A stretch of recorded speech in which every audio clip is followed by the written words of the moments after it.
حسبنا الله ونعم الوكيل، نعم المولى ونعم النصير. أعوذ بالله السميع العليم من الشيطان اللعين الرجيم. بسم الله الرحمن الرحيم.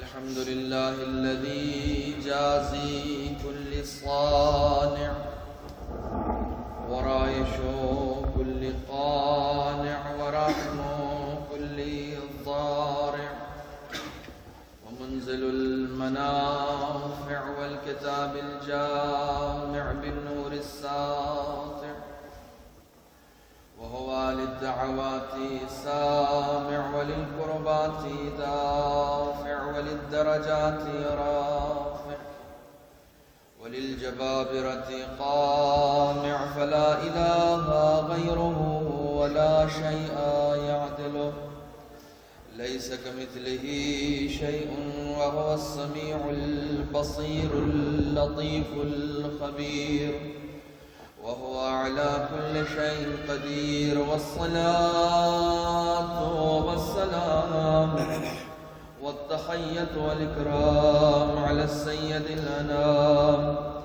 الذي سمي في السماء أحمد وفي الأرض أبي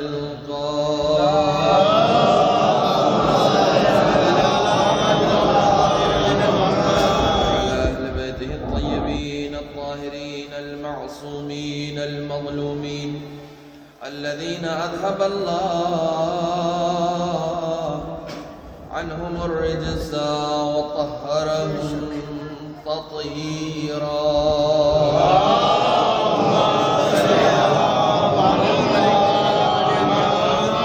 واللعنة الدائمة الباقية على أعدائهم وغاصب حقوقهم ومنكر فضائلهم أجمعين. أما بعد، قد قال علي بن موسى الرضا عليه الصلاة والسلام: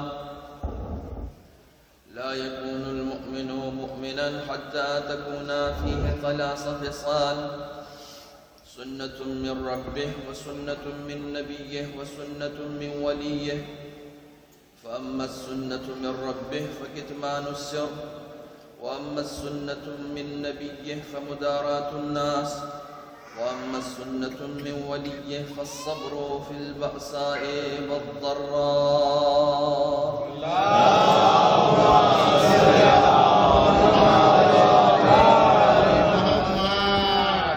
برادران عزیز،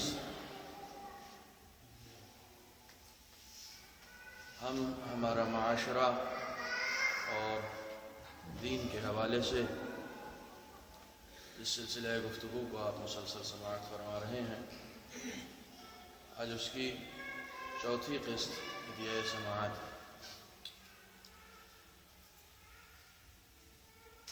حق پہنچانے کے لیے دین کے لباس کی ضرورت نہیں ہوتی، دینی جذبے کی ضرورت ہوتی ہے. ضروری نہیں ہے کہ حق صرف وہی پہنچائے گا کہ جس کے پاس دین کا لباس ہو. ضرورت اس بات کی ہے کہ حق ہر وہ فرد پہنچائے گا کہ جس کے اندر دینی جذبہ پایا جاتا ہے. حق پہنچانا کسی ایک خاص فرد کی بھی ذمہ داری نہیں ہے کہ صرف اسی کو حق پہنچانا ہے. ہر انسان کی گردن پر اللہ نے ایک حق رکھا ہے. خدا بند عالم نے انسان کو پیدا کرنے کے بعد، خلق کرنے کے بعد، دو طرح کے لوگوں سے عہد لیا تھا. جاہلوں سے یہ عہد لیا تھا کہ تم علم حاصل کرو گے. علم حاصل کرنے والوں سے یہ عہد لیا تھا کہ تم اپنا علم بیان کرنے میں کبھی دریغ نہیں کرو گے، کبھی کوتاہی نہیں کرو گے.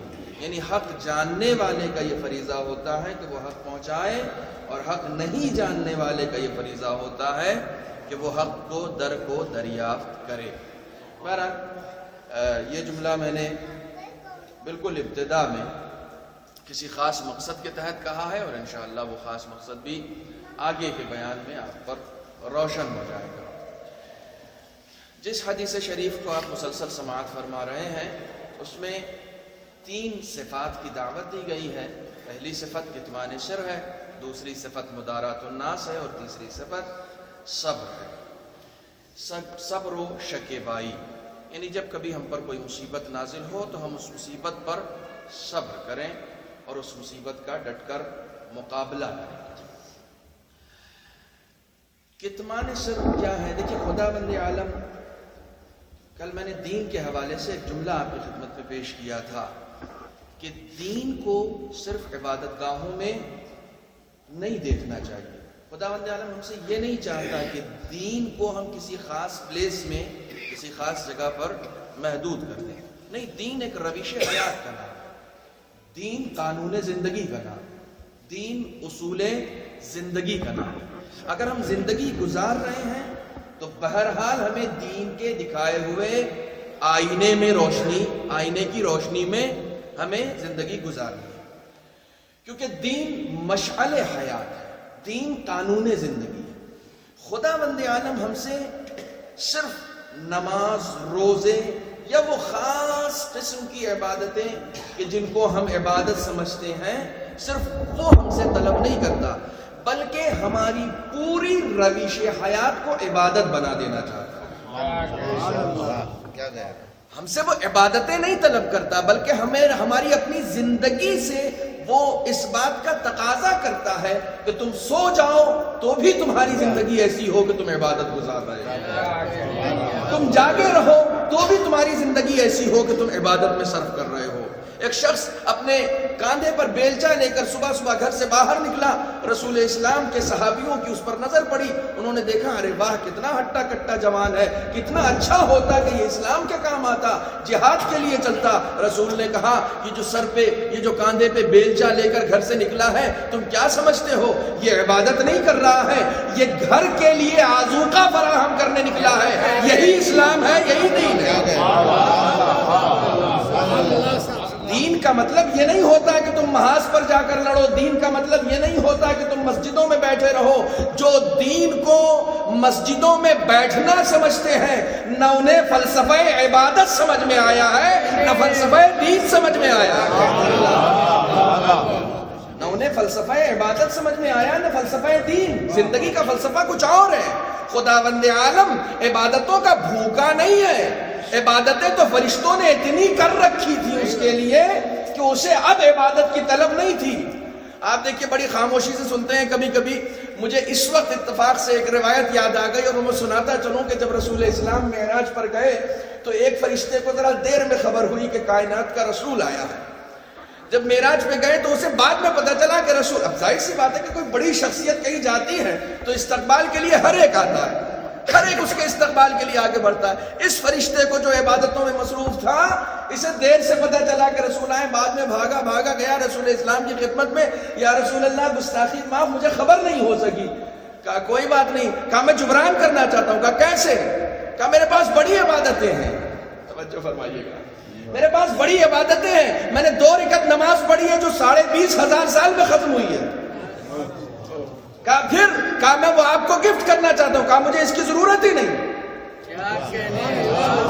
کائنات کے رسول نے کہا مجھے اس کی ضرورت ہی نہیں ہے. تم نے 2 رکعت نماز ایسی پڑھی ہے جو 20,000 سال پر ختم ہوئی ہے، 20,500 سال میں ختم ہوئی ہے، مجھے اس نماز کی ضرورت نہیں ہے. کہا اللہ نے مجھے بہت کچھ عطا کر رکھا ہے.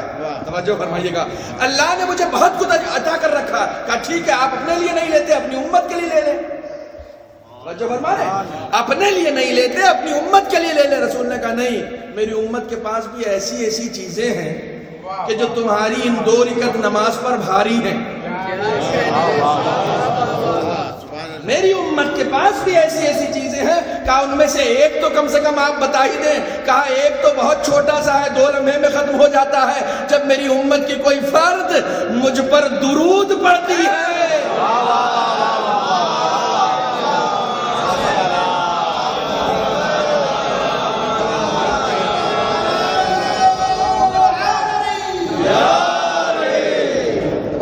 رسول اسلام صرف عبادتیں لے کر نہیں آئے ہیں کہ تم کو خاص قسم کی عبادت کرنی ہے، تم کو بس عبادتوں میں ہی الجھا کے رکھنا. نہیں، تمہیں اپنی زندگی گزارنی ہے، اس زندگی کو عبادت بنا دینا ہے.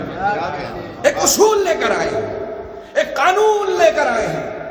قانون. اسلام ایک قانون کا نام ہے, دین ایک قانون کا نام ہے. ہم جس ملک میں رہ رہے ہوتے ہیں وہاں بھی ہم ایک قانون کو فالو کر رہے ہوتے ہیں, مگر ملک کے قانون میں اور اسلام کے قانون میں بنیادی فرق یہ ہے کہ ہم جب ہندوستان کے یا کسی بھی ملک کے کسی قانون پر عمل کرتے ہیں تو ہمیں اس قانون کو توڑنے پر سزا تو دی جاتی ہے, فالو کرنے پر جزا نہیں دی جاتی. ہم اس قانون کو توڑتے ہیں تو توڑنے پہ سزا تو ملتی ہے. میں ریڈ لائٹ پر گیا, ریڈ لائٹ تھی, میں کراس کر گیا, فوراً آگے جرمانہ, سزا مل گئی. لیکن میں ریڈ لائٹ پر رک گیا, انعام کیا دے گی سرکار؟ یہ قانون امتیاز ہے اسلام کا. انعام دے گی, کیا انعام دے گی؟ تم نے جو حق تھا وہ کیا, تم کو جو کرنا چاہیے تھا وہ تم نے کیا, انعام نہیں ملے گا. اگر حق کو توڑو گے, قانون توڑو گے تو سزا ملے گی. لیکن اسلام کتنا مہربان دین ہے. نماز پڑھنا, اگر ہم نے کوئی عبادت کی ہے, کسی کے ساتھ احسان کیا ہے, یا کسی اپنے گھر والوں کے لیے آذوقہ فراہم کیا, اپنی اصول زندگی پر عمل کیا ہے تو ٹھیک ہے, میرے اوپر واجب تھا, میں نے عمل کیا. خدا بند عالم کہتا واجب پر بھی عمل کرو گے اس کی بھی جزا عطا کرو گے. جو تم پر واجب ہے تم اس پر بھی عمل کرو گے تب بھی انعام کے مستحق پاؤ گے. یعنی وہاں صرف سزاؤں سے ڈرایا نہیں ہے, بلکہ خدا بند عالم نے اپنے قوانین میں ایسی جذابیت رکھی ہے کہ انسان فطری طور پر بھی اس کی طرف بڑھتا ہے اور انعام حاصل کرنے کے لیے بھی اس کی طرف بڑھتا ہے. ایک صلوات پڑھیں محمد.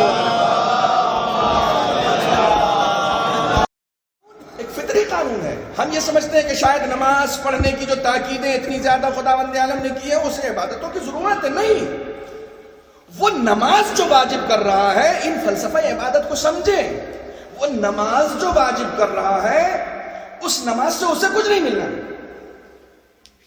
اس نماز سے اس کی حکومت میں کوئی اضافہ نہیں ہونے والا ہے. ساری دنیا کفر اختیار کر لے اس کی حکومت پہ حرف نہیں آتا.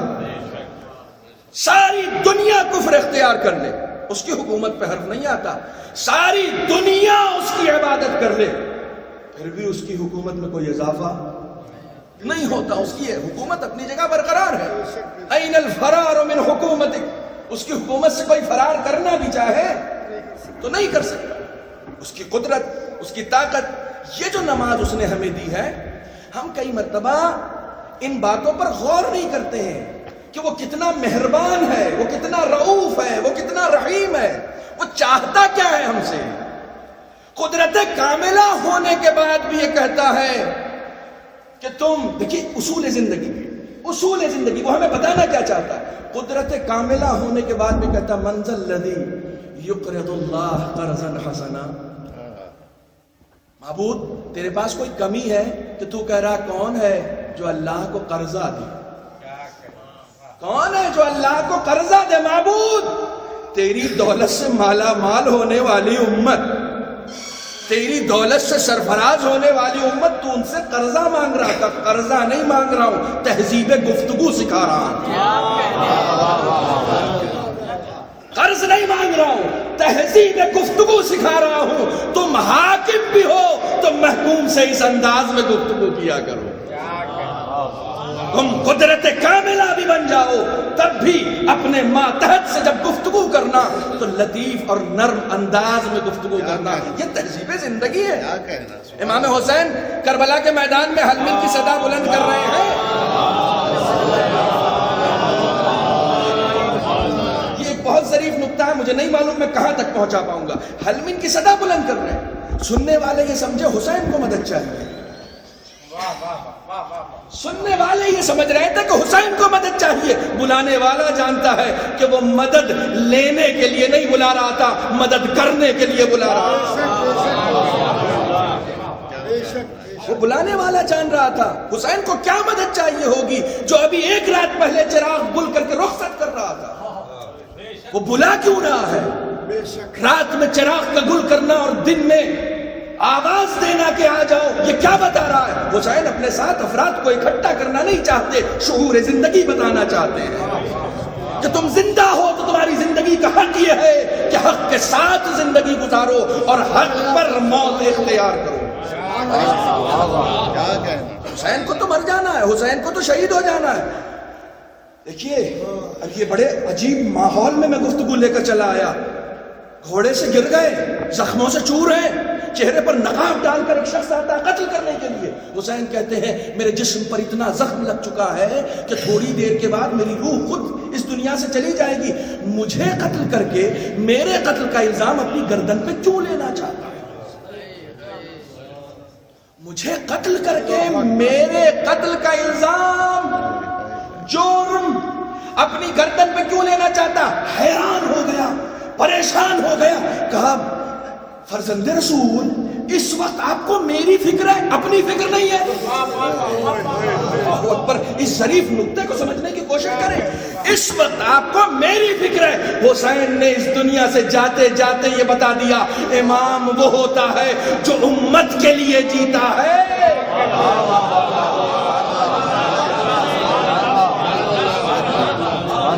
امام وہ ہوتا ہے جو امت کے لیے جیتا ہے. اثر کر گیا، ایک جملہ اثر کر گیا، ایک جملہ اثر کر گیا، پلٹ گیا امام کی طرف سے.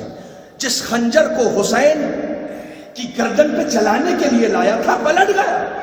کہا آقا گواہ رہیے گا اب آپ کی محبت میں جان دوں گا. باتیں اثر کرتی ہیں، آپ بات کریں تو صحیح. امام حسین کربلا کے میدان میں بار بار خطبہ دے رہے ہیں، اسمعوا قولی ولا تعجلوا بی، میری بات سنو، مجھے قتل کرنے میں جلدی مت کرو، میں تمہاری ہدایت کرنے آیا ہوں، میں تمہیں راہ راست پہ لانے آیا ہوں. مجھے حکومت نہیں چاہیے، مجھے تمہاری بقا کی فکر ہے. توجہ فرما رہے، مجھے تمہاری بقا کی فکر ہے. حسین امام وقت اپنی فکر نہیں کرتا. جناب سید سجاد جن کے مصائب کے ایام میں یہ غسل دیا گیا ہے، پشت پر ایک بڑا سا نشان ہے. کسی نے جا کے پانچویں امام سے پوچھا آقا یہ غسل کے وقت پشت پر اتنا بڑا نشان کیسے تھا؟ کیا یہ کربلا کی اذیتوں کا نشان ہے؟ کہا نہیں، تمہیں معلوم نہیں ہے، میرا بابا رات کے سناٹے میں اپنی پیٹھ پر کھجوروں کی بوریاں لاد کر فقراء تک پہنچاتا تھا. یہ بوریوں کو پار کرنے کا نشان ہے جو ان کی پشت پر بنا. یہ سوشل ورک، یہ قوم کے لیے جینا، یہ معاشرے کے لیے زندگی گزارنا. جس کو کربلا سے لے کر شام تک بھوکا اور پیاسا رکھا گیا اور اس امت کے لب پر کوئی حرف شکایت نہیں آیا، اسی امت کے لیے اتنا دل سوز، اسی امت کے لیے اتنا جان چھڑکنے والا، اسے امامت کہتے ہیں، اسے امامت کہتے ہیں. تم صبر کے کچھ اور معنی سمجھے ہو، صبر یہ نہیں ہے. توجہ فرمائیں، اپنے لیے نہیں جینا، اپنے لیے. میں اپنے اعضائے جسمانی، میں نے کہا ہر مجلس پہلی گفتگو سے مرتبط رہے، میں اپنے اعضائے جسمانی سے سبق لوں، اور اگر میں نے سبق نہیں لیا، میں نے کہا دیکھیں میں فضائل کے باب میں ہوں اور آپ کی آنکھوں میں آنسو ہیں. یہ جذبات ہیں، یہ عقیدت ہے، یہ دین ہے. ہمارا معاشرہ بغیر دین کے مکمل نہیں ہو سکتا.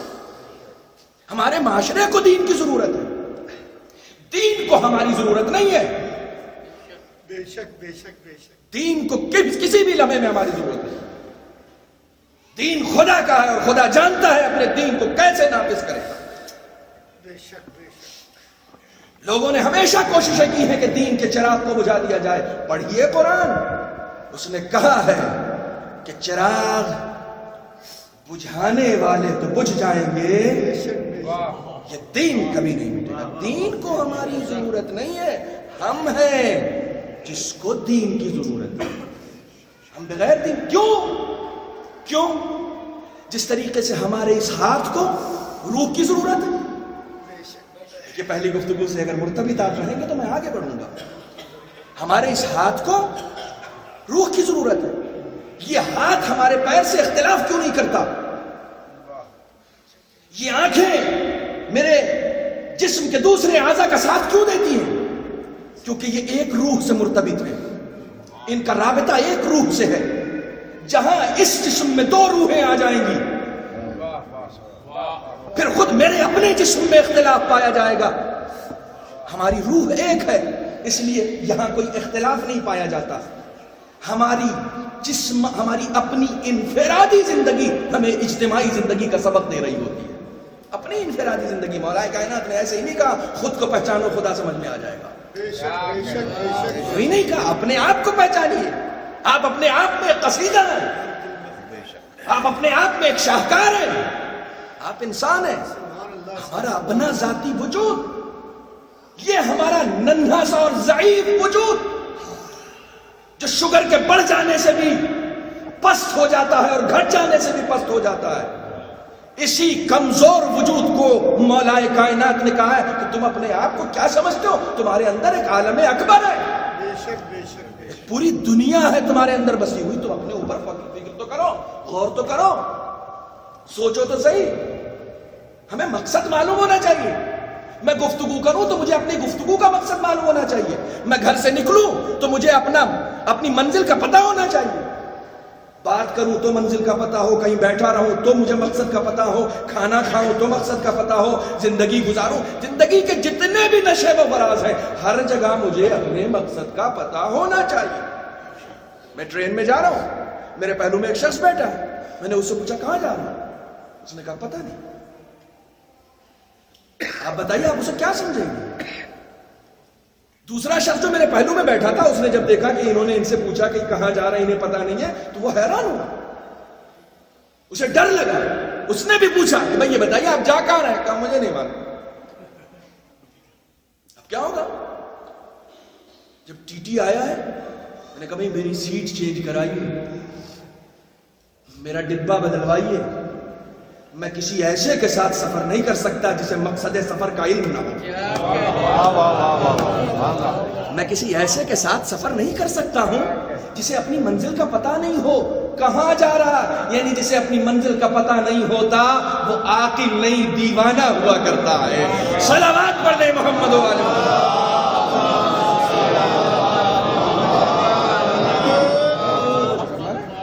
وہ دیوانہ ہے, اسے معلوم نہیں ہے کہاں. یہ مائک ہے, اس کا کام ہے آواز کو لاؤڈ کرنا, آپ تک پہنچانا. مائک یہاں جدے بھائی لگا دیں, میری آواز لاؤڈ نہ ہو. یہ مائک کس کام کا؟ اس کا کام ہے میری وائس کو لاؤڈ کرنا, اس کا کام ہے میری آواز کو آپ تک پہنچانا. میرے استاد ایک جملہ کہتے تھے, وہ جملہ بریکٹ میں سن لیں, دین کے لیے صرف مائک بن جاؤ, کچھ نہیں بن سکتے تو صرف مائک بن جاؤ. ایک مائک جتنا ورک کرتا اتنا ورک کرنے لگے. کہیں کوئی بات سنی دوسروں تک فوراً پہنچا. کچھ نہیں کر سکتے. کون کہتا ہے کہ تم جاؤ حوض علمیہ قوم و نجف میں پڑھو؟ جو سن رکھا ہے اسے جا کے دوسروں تک پہنچا دو. ایک مائک کا جو کام ہے وہ کر دو, ایک لاؤڈ اسپیکر کا جو کام ہے وہ کر دو. جتنا کر سکتے ہو کرو. اس کا کام ہے آواز کو لاؤڈ کرنا. یہ آواز کو لاؤڈ نہیں کرے گی, بلند نہیں کرے گی, تو پھر کیا کریں گے آپ اسے؟ آپ اسے اٹھا کے کوڑے دان میں ڈال دیں گے. کیوں؟ جس کو جس مقصد کے لیے بنایا گیا ہے اگر وہ اس مقصد میں پورا نہیں اترتا ہے تو کوڑے دان میں ڈال دینے کے قابل ہے. جس مقصد کے لیے جس کو بنایا گیا ہے اگر وہ اپنے مقصد کو پورا نہیں کرے تو اس کی جگہ کوڑے دان ہے. خدا نے بھی ایک کوڑے دان بنایا ہے. صلوات پڑھے محمد والا.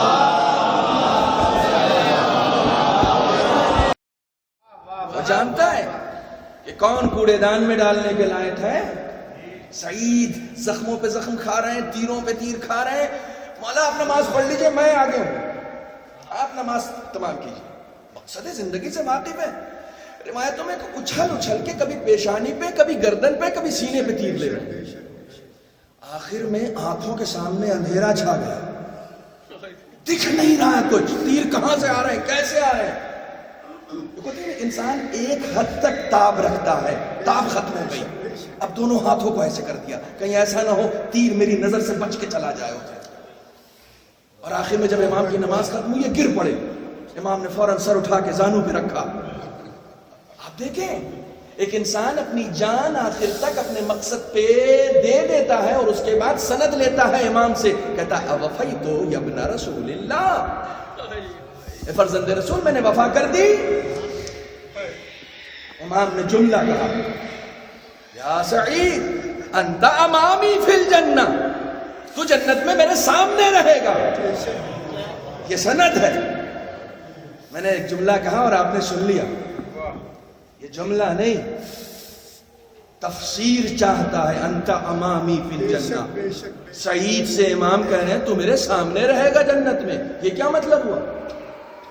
جنت کسے کہتے ہیں؟ جنت حور و قصور کا ہی نام نہیں ہے. جنت کھانے پینے کا ہی نام نہیں ہے. جنت کے پڑھیے گا جنت کی تفسیر کیا ہے، جنت کہتے کسے ہیں؟ جنت کے سب سے بڑے لطف کا نام ہے امام کی زیارت.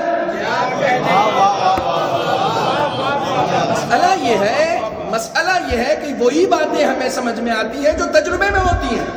مثلا مزہ سب کا الگ الگ ہوتا ہے، کس کو کس بات میں مزہ آتا ہے.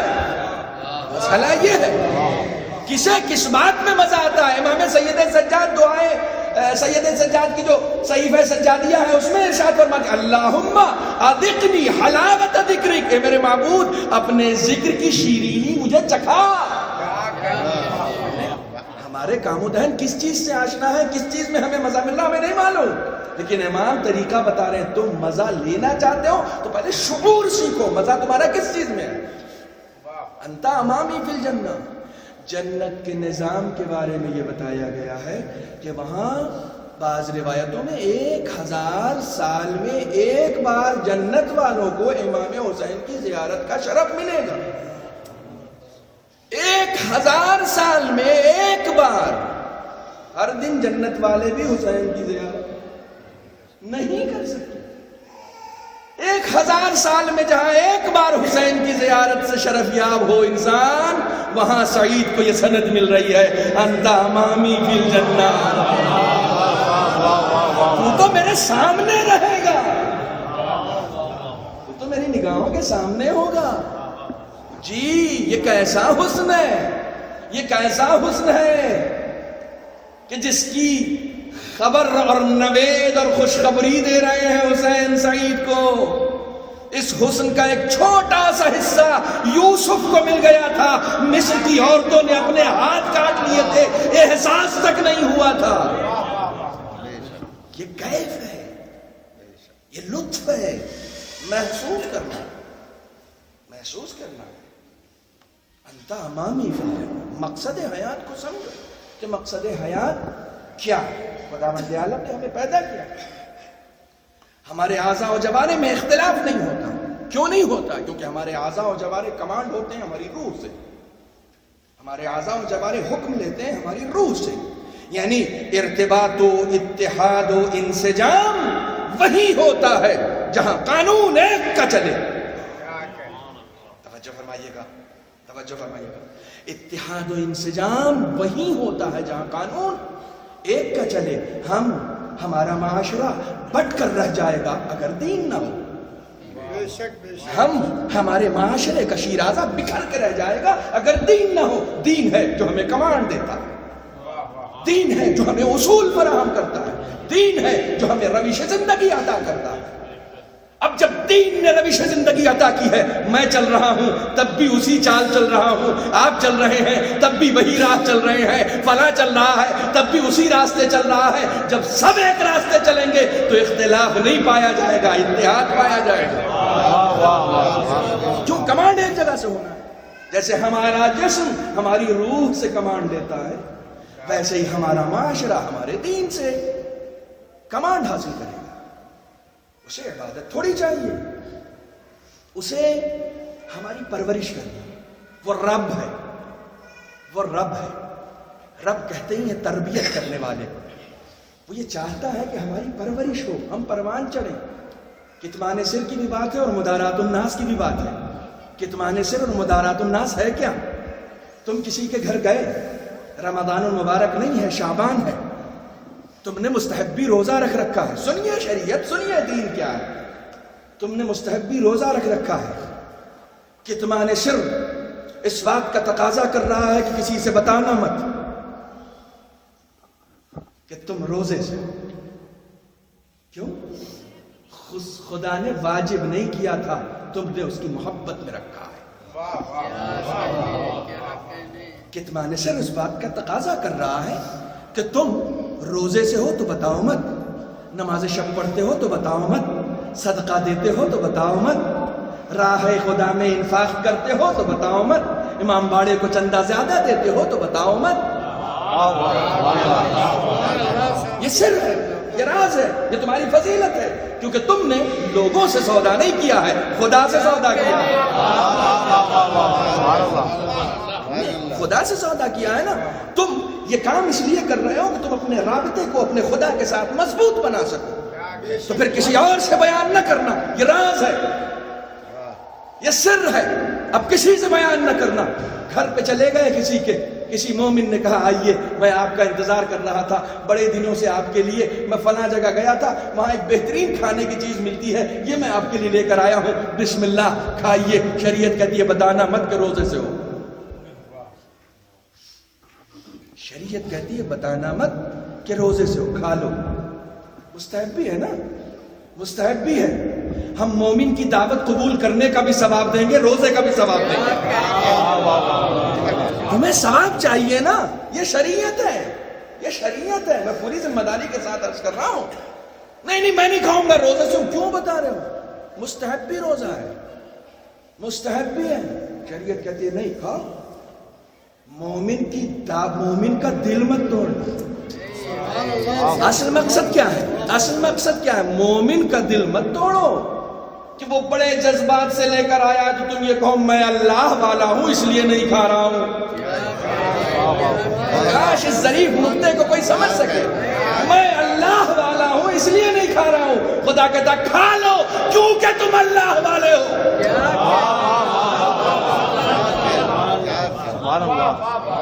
تم مت بتا، یہ شریعت جزاک اللہ صاحب، تم مت بتا۔ ایک راز بھی چھپ جائے گا کہ تم لوگوں کی نظروں سے چھپا کے خدا سے قریب ہونا چاہتے ہیں، ایک راز بھی چھپ جائے گا، تمہارا اپنا رابطہ بھی مضبوط ہوگا۔ ہم روزے کا بھی ثواب دیں گے، ہم روزے کا بھی ثواب دیں گے، نہیں اسے تم عزیز ہو، تمہاری عبادتیں عزیز نہیں ہیں، اسے تم عزیز ہو، تمہاری عبادتیں عزیز نہیں ہیں، تم سے زیادہ کچھ عزیز نہیں۔ رمضان میں اس نے روزے واجب کیے ہیں، خدا نے واجب کیے ہیں، شریعت نے واجب کیا ہے۔ شریعت خدا کی بنائی ہوئی شریعت، اگر وہ کوئی شے واجب کر دے تو کسی میں اتنی مجال نہیں کہ اس واجب کو روک سکے، لیکن اس نے اجازت دی کہ تمہارے محلے کے ایک چھوٹے سے ڈاکٹر نے بھی لکھ کے دے دیا نا کہ آپ روزہ نہیں رکھ سکتے، تو خود کہتا اب مت رکھنا روزہ کیونکہ ہمیں تمہاری جان زیادہ پیاری ہے، ہمیں تم پیارے ہو، روزہ نہیں۔ تم اپنی قدر و قیمت سمجھو، تم اپنی قدر و قیمت سمجھو۔ جو انسان کی قدر و قیمت کو اتنا زیادہ بتا رہا ہو، وہ انسان اگر جان لینے پہ جنت بانٹنے لگے تو اس سے زیادہ بالکل 90 ڈگری کا فاصلہ ہے، 180 ڈگری کا فاصلہ ہے دین سے۔ دین جان بچانے کا نام ہے، جان لینے کا نام ہے۔ صلوات پڑھ دیں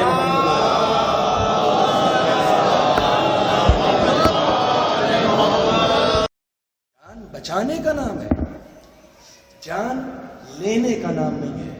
یہ ہم ہیں، یہ ہمارا معاشرہ ہے، اور ہمارے معاشرے میں دین کی روشنی ہے۔ میرا جسم کمانڈ پاتا ہے میری روح سے، میرا معاشرہ کمانڈ پائے گا دین سے۔ اب جب ہم دین سے کمانڈ پائیں تو میرا ہاتھ میری روح کا سپاہی ہے، میری آنکھیں میری روح کی سپاہی ہیں، میرے پیر میری روح کے سپاہی ہیں، میرے جسم کا ہر عضو سپاہی ہے میری روح کا۔ یہ سب سے لڑ سکتا ہے، اپنی روح کے ساتھ بغاوت نہیں کر سکتا، اپنی روح کے ساتھ بغاوت نہیں کر سکتا۔ جس طریقے سے تمہارے جسم میں تمہاری روح ہے، ویسے ہی تمہاری معاشرتی زندگی میں تمہارا دین ہے۔ جس طریقے سے تمہاری روح کے ساتھ تمہارے اعضاء بغاوت نہیں کر سکتے، ویسے ہی تقاضا اس بات کا ہے کہ تم کبھی اپنی روح کے ساتھ بغاوت نہ کرنا۔ تمہاری معاشرتی زندگی میں جو روح ہے اسے دین کہا جاتا ہے۔ توجہ فرما رہے ہیں؟ تمہاری معاشرتی زندگی میں جو روح ہے اسے دین کہا جاتا ہے. اپنی زندگی کی ہر سانس کو روشن کرنا تو دین کے آئینے میں روشن. اپنی زندگی کے ہر اصول کو قائم کرنا تو دین کے آئینے میں قائم کرنا. سبحان اللہ صاحب، سبحان اللہ. یہ شریعت ہے. تم سپاہی ہو دین کے. بہت توجہ. تم سپاہی ہو دین کے. ہم کیسے معاشرے میں جی رہے ہیں؟ میں کسی جگہ نماز پڑھا رہا ہوں، اس جگہ دوسرا مولوی آ کے رہنے لگے. سب سے پہلے میں ہی اسے ٹیڑھی آنکھوں سے دیکھتا ہوں کہ یار یہ بتاؤ، یہ تو ہمارا بستر سمیٹنے کے لیے آ گیا. میں کسی جگہ اشرے پڑھ رہا ہوں، وہاں ایک صاحب اور آ کے جم گئے، تو میں سب سے پہلے ٹیڑھی آنکھوں سے دیکھتا ہوں کہ صاحب دیکھیے میں اب تک یہاں پر جمع تھا. میں پریکٹیکل لائف کی باتیں آپ کو بتا رہا ہوں، پریکٹیکل لائف کی باتیں. میری آنکھیں ٹیڑھی ہو جاتی ہیں. اگر آنکھیں ٹیڑھی ہو گئیں تو میرے پاس دین نہیں تھا. اگر میری آنکھیں ٹیڑھی ہو گئیں تو میرے پاس دین نہیں تھا، کیونکہ جس دین کا سپاہی میں ہوں اسی دین کا سپاہی وہ ہے. کاش اس نقطے کو سمجھنے کی کوشش کریں. جس دین کا سپاہی میں ہوں اسی دین کا سپاہی وہ ہے. اور سپاہیوں کی شان یہ ہوتی ہے کہ جب وہ محاذ پہ لڑ رہے ہوتے ہیں، اگر کوئی لولہا اور لگڑا سپاہی بھی آ جائے تو اسے دیکھ کر خوش ہوتا ہے، ناراض نہیں ہوا کرتا. اسے دیکھ کر خوش ہوتا ہے کہ میری جنگ تھی، میرے جنگ میں ایک ساتھی آ گیا. لولہا اور لنگڑائی ہے تو کیا ہوا؟ ہماری بندوق اٹھا کے دینے کے تو کام آئے گا. جو آیا ہے وہ ہمارا کام آسان کرنے آیا ہے. دین ہے، اسے دنیا نہ بناؤ. دنیا میں جینا ہے تو دین کو اختیار کرو. صلوات پڑھے محمد.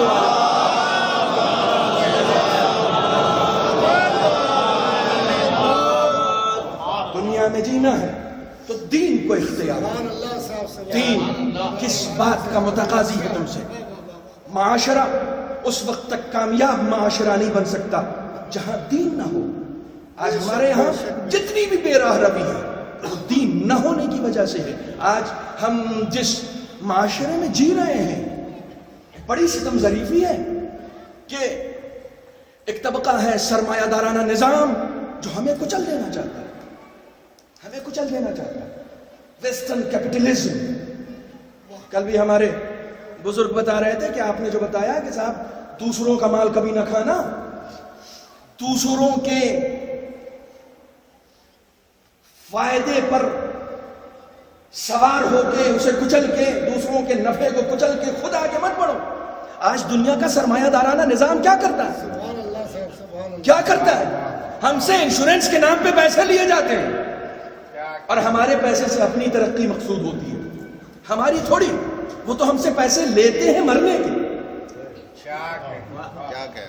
جو ہم سے مرنے کے پیسے لے رہا ہو، جو ہم سے مرنے کے پیسے لے رہا ہو، اس سے زیادہ پست فکر اور کچھ ہو سکتی ہے کہ تم مرو گے تو میں اتنا زیادہ دوں گا. رشتہ دار میں محبت ختم ہو جائے تو مرنے کی دعا کرنے لگے کہ بھائی نومنی میں میرا نام ہے. آپ توجہ فرما رہے ہیں؟ جہاں زندگی کی قیمت ہونی چاہیے وہاں موت بکنے لگی. کیا کہنے. جہاں زندگی پر قیمت ہونی چاہیے تھی وہاں موت کا بازار لگاؤ. یہ ہے ویسٹرن کیپٹلزم. یہ ہے دنیا کا سرمایہ دارانہ نظام جو چاہتا ہے کچل دو، قبضے کر لو. زمین چاہے فلسطین ہی کی کیوں نہ ہو، کیا کہنے. تم قبضہ جماؤ.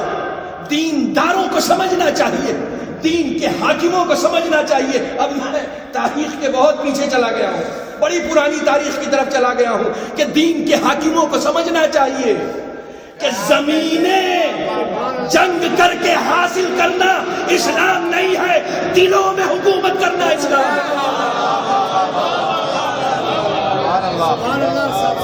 زمینیں حاصل کر کے، ملک حاصل کر کے اسلام نہیں بڑھا کرتا. دلوں میں داخل ہو کے اسلام بڑھایا جاتا ہے۔ تم ناز کرتے ہو کہ ان کے دور میں اتنے ملک چھین لیے گئے، تم ناز کرتے ہو کہ ان کے دور میں اتنا بڑا اسلام کا رقبہ تھا۔ اسلام رقبوں سے نہیں پہچانا جاتا، قدروں سے پہچانا جاتا ہے۔ جہاں قدریں پامال ہو جاتی ہیں وہاں اسلام نہیں ہوتا، کوئی اور نہیں ہوتا۔ فکر سرمایہ دارانہ نظام کی ہے، وہ چاہتا ہے سیریا میں بھی ایسے حالات پیدا کر دو کہ وہ زمین بھی ہمارے ہاتھوں میں آ جائے، عراق میں بھی ایسے حالات پیدا کر دو کہ وہ زمین بھی ہمارے ہاتھوں میں آ جائے۔ اب جب ساری زمینیں ہمارے ہاتھ میں آ جائیں گی تو وہ لوگ جو دین پہ چل رہے ہیں، ہماری سب سے بڑی پرابلم یہ ہے، یہ جملہ اس بار میں نے 2-3 جگہ ممبر سے کہا ہے، ہماری سب سے بڑی پرابلم یہ ہے کہ اس وقت سب سے زیادہ ویسٹرن کیپٹلزم کا شکار ہونے والی صرف ایک قوم ہے، صرف ایک قوم ہے جو مسلمان ہے، صرف ایک قوم ہے جو مسلمان ہے، جو دین کو فالو کر رہی ہے، جو امام کو فالو کر رہی ہے، جو نبی کو فالو کر رہی ہے، جو قرآن کو فالو کر رہی ہے، صرف ایک قوم ہے۔ مشکل ہماری یہ ہو گئی ہے کہ ہمارا ایک دوسرا بھائی ہے، وہ ہمیں صرف اس لیے قتل کرنا چاہتا ہے کیونکہ ہم مسلمان نہیں۔ وہ ہمیں اس لیے قتل کرنا چاہتا ہے کہ وہ یہ کہتا ہے یہ رافضی ہیں، یہ رافضی ہیں، وہ ہمیں مسلمان نہیں سمجھنا چاہتا، اس لیے مار رہا ہے۔ تم ہمیں اس لیے مار رہے ہو کہ ہمیں مسلمان نہیں سمجھتے، یہودی ہمیں اس لیے مار رہا ہے کہ ہم ہی مسلمان ہیں۔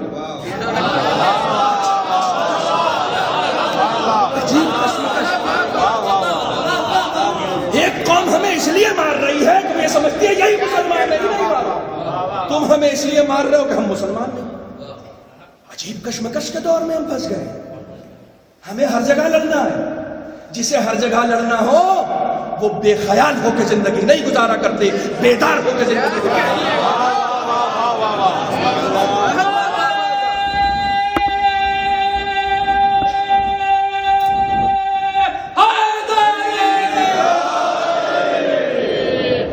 جسے پوری دنیا سے لڑنا ہے وہ خواب غفلت میں رہ کے زندگی نہیں گزارتے، بیدار ہو کے زندگی گزارتے ہیں۔ اگر پوری دنیا سے لڑنے کے لیے خود کو آمادہ کرنا ہے تو بیدار رہنا، جاگے رہنا۔ میں اکثر کہتا ہوں کہ یہ عزاداری، یہ محرم، یہ مجلسیں، یہ حسین کا ذکر ماتم کرتے کرتے بے ہوش ہو جانے کے لیے نہیں ہے، ہوش میں آنے کے لیے۔ تم اس بات پر ڈٹے ہو کہ میں ایسے ماتم کروں کہ بے ہوش ہو جاؤں، تم اس بات پہ لڑ رہے ہو، تم اس بات پہ لڑ رہے ہو کہ یہ ماتم کرنا چاہیے اور یوں ماتم کرنا چاہیے، تم اس بات پہ لڑ رہے ہو۔ تمہیں کس بات پہ لڑنا چاہیے تھا؟ تمہیں کس بات پہ لڑنا چاہیے تھا؟ تمہیں کس لیے اپنے آپ کو آمادہ کرنا چاہیے تھا؟ دشمن بہت چالاک ہے، دشمن کو پہچاننے کی کوشش کرو۔ دشمن کبھی بھی تمہارے کسی مخالف کے نام سے تمہیں نہیں لڑوائے گا، تمہارے اپنے نظریوں سے اور ان لوگوں کے نام سے جو نام تمہارے یہاں محترم ہے ان ناموں کے وسیلے سے لڑوائے گا۔ تم سمجھنے کی کوشش کرو کہ یہ دشمن کی چال ہے۔ تم یہ ضد کرتے ہو کہ ہم نماز ایسے پڑھیں گے، تم یہ نہیں سمجھتے کہ یہ نماز رسول کی طرف سے نہیں آئی ہے، ویسٹرن کیپٹلزم کی طرف سے آئی ہے۔ تمہیں سمجھنا چاہیے، تمہیں سمجھنا چاہیے۔ امام حسین کے قیام کا مقصد جہاں ایک یہ تھا کہ سنتیں مردہ ہو گئی ہیں، دوسرا مقصد یہ تھا کہ بدعتیں زندہ ہو گئی ہیں۔ تم بدعتیں زندہ کرنا چاہتے، تم بدعتیں زندہ کرنا چاہتے، تم تو بیدار قوم ہو، تم تو وہ قوم ہو جس نے قوموں کو جگا دیا، تم نے قوموں کو جگایا ہے۔ تمہاری اپنی ایک تاریخ ہے اور اپنی تاریخ کو کبھی مت بھولنا، اپنی تاریخ یاد رکھنا، کیونکہ تمہاری تاریخ تمہیں آنے والے معاشرے میں زندہ رکھتی ہے۔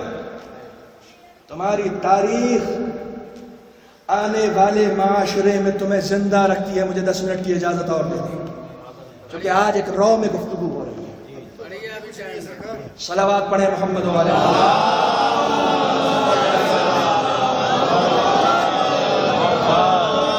تمہاری اپنی تاریخ تمہیں زندگی کا سلیقہ سکھاتی ہے. ان الذین قالوا ربنا اللہ ثم استقاموا تتنزل علیہم الملائکہ الا تخافوا ولا تحزنوا وابشروا بالجنۃ التي کنتم توعدون. قرآن کی آیت ہے جن لوگوں نے اللہ کہہ دیا اور اس پر ڈٹ گئے. ثم استقاموا تتنزل علیہم الملائکہ، پھر وہ اکیلا نہیں رہتا. بہت توجہ، بہت توجہ. جس نے اللہ کہہ دیا اور ڈٹ گیا تتنزل علیہم الملائکہ، پھر وہ ڈرتا نہیں، پھر وہ ڈرتا نہیں، اس پہ ملائکہ نازل ہوتے ہیں. ملائکہ نازل ہونے کی تاریخ تو تمہارے سامنے ہے نا. اس پہ ملائکہ نازل ہوتے ہیں. وہ ڈرتا نہیں، نہ ڈرتا ہے نہ ڈر کے روتا ہے. جو روتا ہے وہ ڈرتا ہے. روتا اس لیے ہے کہ ڈرتا ہے. ڈر سے رونا ہنرمندی نہیں ہے، غم میں رونا ہنرمندی ہے. توجہ فرمائیے گا. رونا بھی دو قسم کا ہوتا ہے. ایک مرتبہ کسی کے اوپر اتنی مصیبتیں نازل ہوئی ہیں کہ ان مصیبتوں کو یاد کر کے رو رہے ہو، یہ تمہارے شرف انسانی میں شامل ہے. کتنا بلند انسان ہے، درد کسی اور کو ہوا تھا، رو یہ رہا ہے. میری گفتگو آپ کے ذہنوں میں ہے نا. درد کسی اور کو ہوا تھا، رو یہ رہا ہے. ہم رو اس لیے رہے ہیں کیونکہ درد اس کو تم نے دیا ہے جس نے ہمیں دین دیا تھا. ہم نے درد اسے دیا ہے جس نے ہمیں دین دیا تھا. ہم اس لیے روتے ہیں، ہم ڈر سے نہیں روتے.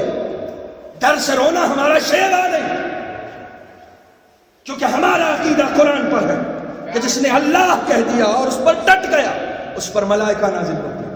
اللہ تخاف، وہ کہتے ہیں خوف مت کرنا. ولا تحزنوا، بس یہاں تک میرے ساتھ رہیے گا. اللہ تخاف ولا تحزنوا، خوف مت کرنا، محزون مت ہونا. دو لفظیں ہیں، ایک خوف اور ایک حزن. خوف کا تعلق ہمیشہ مستقبل سے ہوتا ہے، حزن کا تعلق ہمیشہ ماضی سے ہوتا ہے.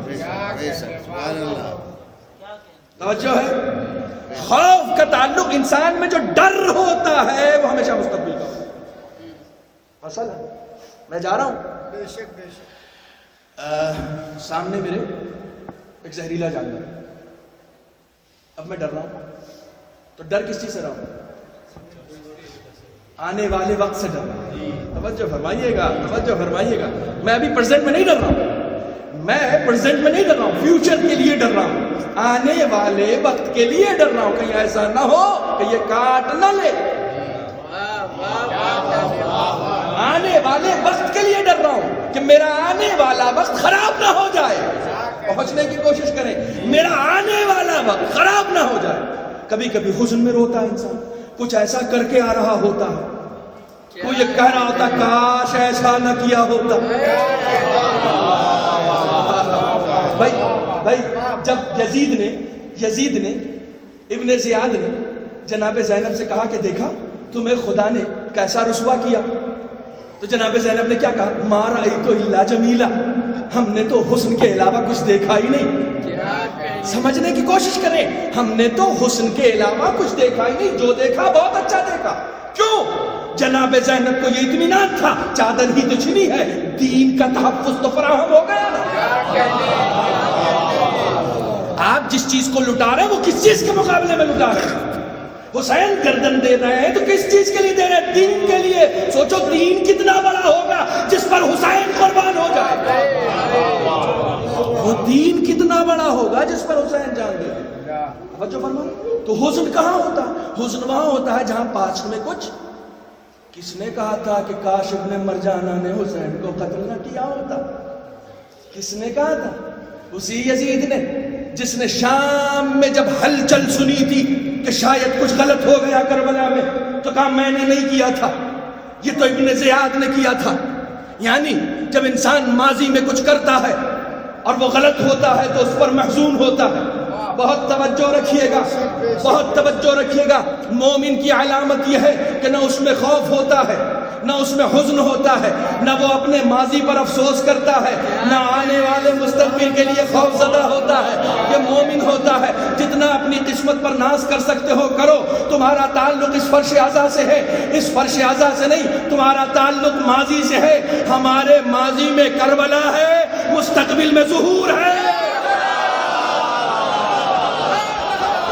صلوات پڑھے محمد و آل محمد.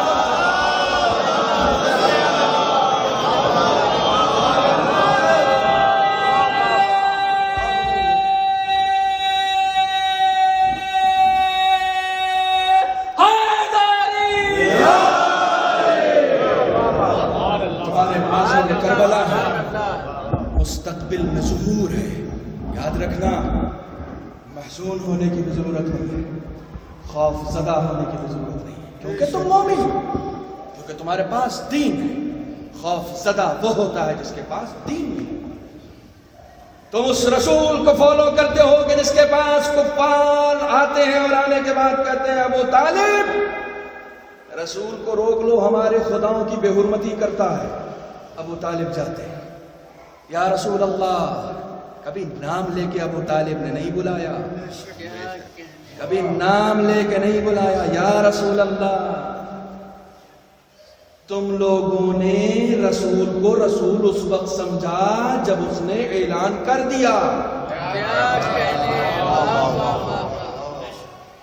کس نے رکھا تھا رسول کا نام محمد؟ کس نے رکھا تھا؟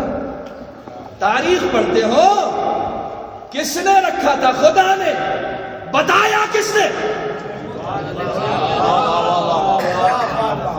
یہ بات بتائی کس نے کہ خدا نے محمد نام رکھا ہے؟ اس نے جسے تم کافر سمجھتے ہو. اس نے. ہمیں کوئی حیرت نہیں ہوتی. تم نے اسلام کے بانی کو گود میں پالنے والے کو کافر کہہ دیا، ہمیں کہہ رہے ہو تو کیا؟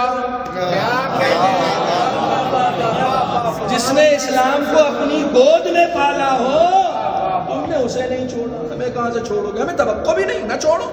تمہارے کہنے سے نہ ابو طالب کافر ہو گئے نہ ہم کافر ہو رہے ہیں. صلوات پڑھے محمد.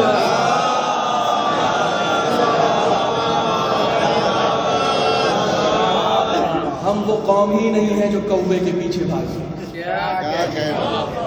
جسے اپنے کان کی خبر ہوتی ہے نا، وہ کوے کے پیچھے نہیں بھاگتا. وہ قوم اور ہوگی جو افواہوں سے اپنا عقیدہ بدل دیتی ہے، ہر بلندی پہ پہنچ جاتی ہے. ایسے افواہ کے پر ہمارا عقیدہ افواہوں سے نہیں بدلتا. ہم علی والے، ہم حسین والے. وہب سے امام کہہ رہے ہیں چلے جاؤ، ہلال سے کہہ رہے ہیں امام چلے جاؤ، یہ راستہ ہے پہاڑوں کے درمیان، چلے جاؤ. میں نے بیعت اٹھائی. کہا 70 مرتبہ موت ملے اور 70 مرتبہ حیات ملے تب بھی نہیں جاؤں. کیوں؟ استقامت. جہاں ایمان ہوتا ہے وہاں استقامت. موت خوف زدہ کر دے گی.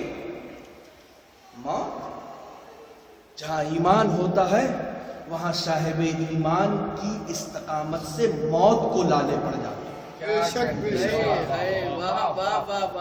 موت کو لالے پڑ جاتے. موت سے وہ نہیں گھبراتا. اور ساری دنیا تم سے صرف اس لیے ڈرتی ہے کہ تم موت سے نہیں ڈرتے. ساری دنیا تم سے صرف اس لیے ڈرتی، تم موت سے نہیں ڈرتے کیونکہ تمہیں معلوم ہے جس نے حیات دی ہے وہی موت کا بھی مالک ہے. وہی موت کا مالک ہے، اسی نے حیات دی.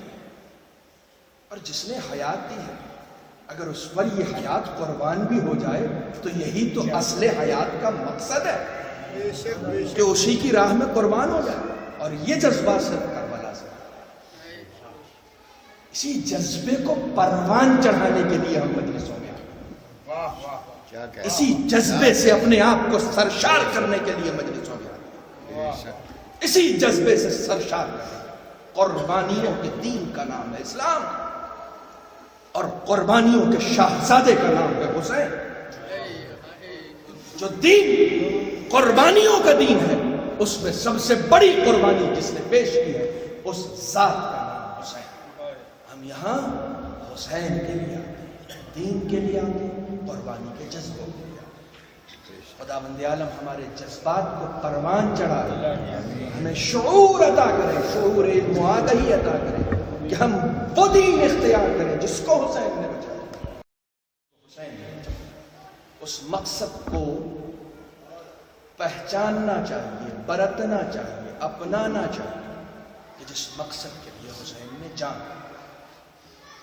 کتنا عظیم مقصد تھا، کتنا عظیم مقصد تھا کہ حسین نے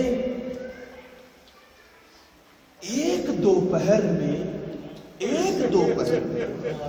کیا یہ ممکن ہے ہمارے اوپر ایک دن میں ایک مصیبت نازل ہو جاتی ہے تو ہمارے پاؤں میں لرزہ آ جاتا ہے؟ ایک دوپہر میں حسین کبھی اپنے 18 سال کے علی اکبر کا جنازہ، کبھی 6 مہینے کے شیرخوار کا جنازہ، ایک وقت عباس جیسے بھائی کے بازو اٹھا کر لا رہا ہے، جون جیسے چاہنے والے کا جنازہ اٹھا کر، حبیب جیسے دوست کو قربان کر رہا ہے، عون و محمد جیسے پیارے بھانجوں کی قربانی پیش کر رہا ہے۔ اتنا قیمتی دین ہے کہ جس کے لیے حسین نے کچھ بھی بچا کے نہیں رکھا، کچھ بھی بچا کے نہیں۔ جب سب قربان ہو گئے، جب سب قربان ہو گئے، کل میں نے گفتگو یہاں تک کی تھی نا، تب رخصت آخر کے لیے آئے، تب رخصت آخر کے لیے۔ ایک چہیتی بیٹی تھی جس کو مدینے میں چھوڑ کر گئے تھے، اور ایک چہیتی بیٹی تھی جس کو ساتھ لے کر آئے۔ سب سے رخصت ہو گئے، سب سے رخصت ہو گئے۔ اب گھوڑے پر سوار ہیں، جانا چاہتے ہیں، رخصت ہونا چاہتے ہیں، اپنی قربانی پیش کرنا چاہتے ہیں، مگر گھوڑا آگے نہیں بڑھتا، رہوار آگے نہیں بڑھتا۔ حسین جھک کے کان میں کہتے ہیں بس اب آخری خدمت ہے، اس کے بعد کوئی خدمت نہیں، بس یہ میری آخری خدمت۔ اللہ اکبر! کیسا شعور ہے اس جانور میں، کیسا شعور ہے کہ چاہنے والی بیٹی اگر قدموں سے لپٹی ہوئی ہے تو حرکت نہیں کرتا، کبھی اپنی گردن کو جھکاتا ہے، کبھی اپنی گردن اٹھاتا ہے، حسین کی جانب دیکھتا ہے، کبھی اپنے پاؤں کی جانب دیکھتا ہے۔ حسین سمجھ گئے کچھ نہ کچھ ماجرا ہے، اب جھک کے دیکھا تو 4 سالہ بچی گھوڑے کے قدموں سے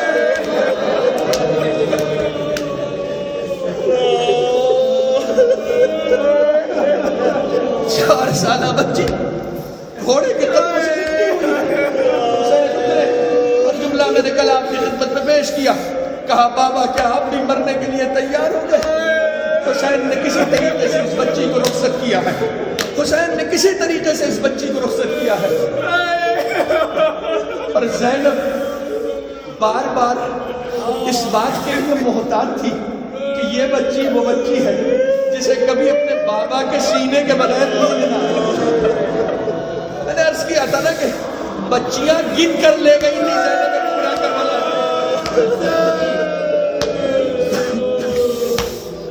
بچیاں گن کر لے گئی۔ اب جب شام و کوفہ کے راستے میں کہیں ایک جگہ یہ چلتا ہوا قافلہ اچانک رک جاتا، تو ایک علم ہے جو گڑ، ایک علم ہے، ایک سر ہے جو آگے نہیں بڑھتا۔ لاکھ ظالموں نے اس سر کو اٹھانے کی کوشش کی لیکن وہ آگے نہیں بڑھتا۔ اب سید سجاد کے پاس آتا ہے، کہا یہ بتاؤ یہ سر آگے کیوں نہیں بڑھتا؟ اللہ اکبر! جب وہ گفتگو کرتے تھے تو تہذیب گفتگو نہیں تھی نا، تعزیانوں سے گفتگو۔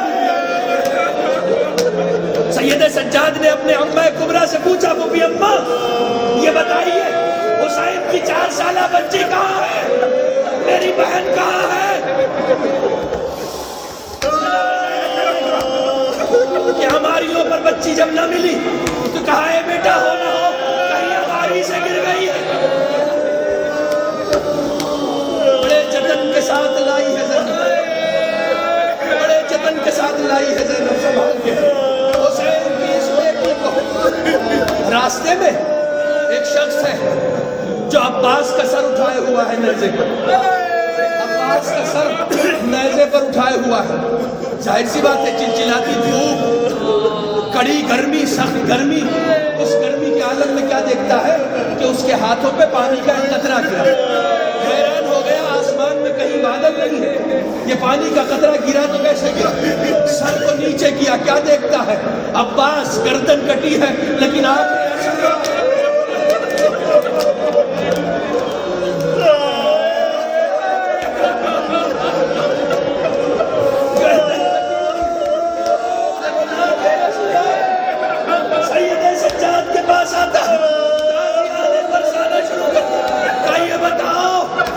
اس کی گردن کٹی ہوئی ہے، یہ گریا کیوں کر رہا ہے؟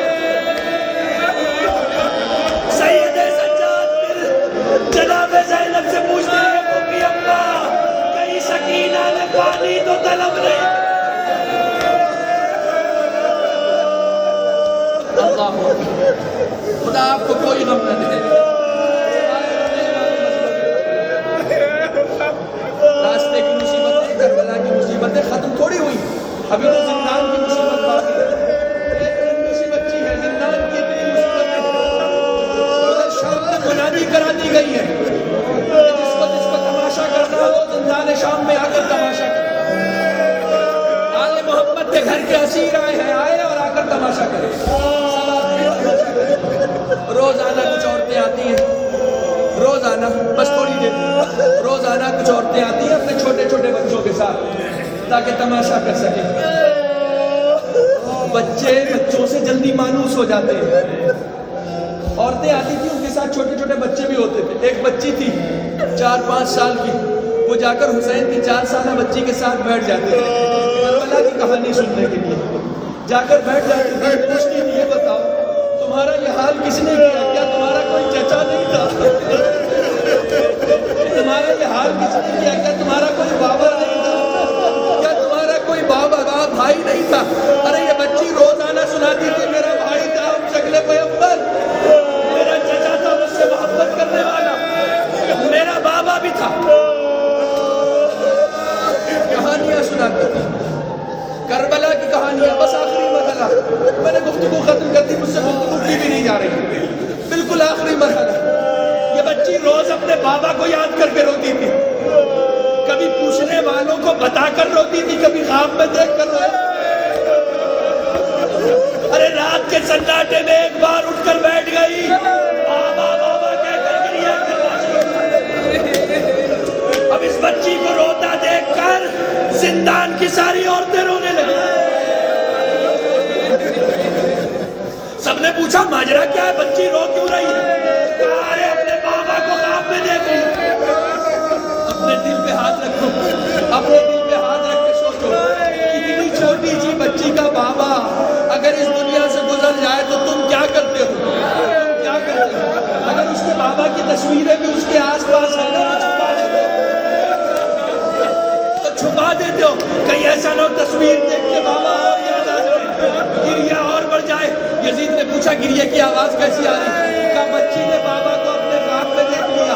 ارے بس یہ سننا تھا کہ تشت میں سر حسین رکھا، تشت کو غلاف سے ڈھاکا، کہا جا بچی کو دیا. اب بچی کے سامنے جیسے ہی تشت آتا، بچی یہ سمجھی شاید کھا